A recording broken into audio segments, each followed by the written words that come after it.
Have you ever wondered what your very first moment felt like? Not your first birthday, not your first step, not even your first word. The moment you entered the world. Your eyes opened for the first time. You heard unfamiliar voices. You felt cold air against your skin. Bright lights filled your vision. It was the beginning of your entire life. So why can't you remember any of it? You can remember your first day of school. Some people even remember events from age 3. But the most important day of your life is completely missing. It's as if someone erased the first chapter of your story. And it's not just your birth. Most people remember almost nothing from the first 3 years of life. Thousands of hours of experience gone. For centuries, people believe those memories simply disappeared forever. But modern neuroscience tells a stranger story. Your brain wasn't empty. It was incredibly busy, learning faster than it ever would again. So if all that learning happened, where did the memories go? You may have forgotten your first years, but they never forgot you. Imagine someone hands you a brand new camera. The lens is perfect. The sensor is incredible, but it has no memory card. You can point it at the world all day, and nothing gets saved. That's surprisingly close to what your brain was like at birth. Your eyes worked, your ears worked. But during your first year, your brain was creating over 1 million new neural connections every second, one of the fastest growth periods in your entire life. So why can't you remember it? For a long time, scientists thought babies couldn't form memories. Then researchers tied a ribbon between a baby's foot and a mobile above the crib.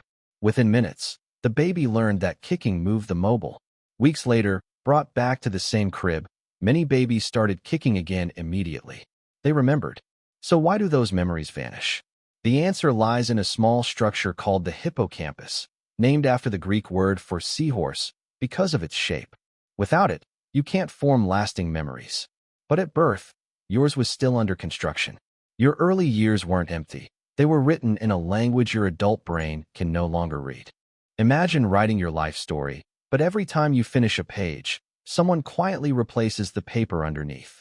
For decades, scientists believed the brain stopped making new neurons after birth. That's not true.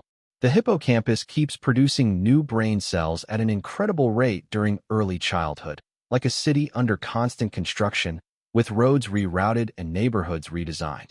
That's part of why young children learn so fast. But it comes with a cost. As new neurons are added, the circuits holding older memories can become unstable, like reorganizing a library while workers keep moving the shelves. The books are still there. Finding them is the hard part. Scientists call this infantile amnesia. In one study, young mice learned to avoid a place linked to a mild experience. After a burst of new neuron growth, the memory seemed to vanish, until researchers used a gentle cue, and it came flooding back. The memory hadn't been erased. It had become buried. Your earliest years may not have been destroyed. They may simply be buried beneath everything built on top of them. Think of one of your earliest memories, maybe blowing out candles or running through a backyard. Now ask, who is the main character? It seems obvious. It's you. But when you were born, you didn't know what you meant. You couldn't recognize yourself in a mirror. To a newborn, life isn't me and everything else. It's one continuous stream of warmth, light, hunger, and sound, with no labels. Humans remember through stories, a beginning, a middle, an end. Babies can't do that yet, because language hasn't arrived to organize experience. Instead of countless individual animals, you learn the word dog. Language compresses experience into memory. Researchers found that as children's vocabulary rapidly expands between ages 2 and 4, lasting memories begin increasing too. It's as if language finally gives memory a filing system. So even if you can't remember being held for the first time, that moment may still be part of you, not as a picture, but as the quiet foundation of trust that shaped who you became. You might be thinking, wait, I actually do remember being a baby. A crib, a hospital room. It feels vivid and real. But memory doesn't work like a video camera. Every time you remember something, your brain rebuilds it from scattered pieces, some accurate, some filled in automatically, and you rarely notice the difference. Psychologists asked adults to describe their earliest memories. Many confidently reported memories from before age 1. Memories that, based on brain development, were almost certainly reconstructed later from family photos, stories, or imagination. Once those pieces come together, The brain treats them as genuine. That doesn't mean people are lying. Confidence and accuracy simply aren't the same thing. In controlled experiments, some participants even came to believe they'd experienced events that never happened. Memory isn't designed to preserve every detail. It's designed to help you make sense of the world. It keeps what matters, updates old details, and lets go of the rest.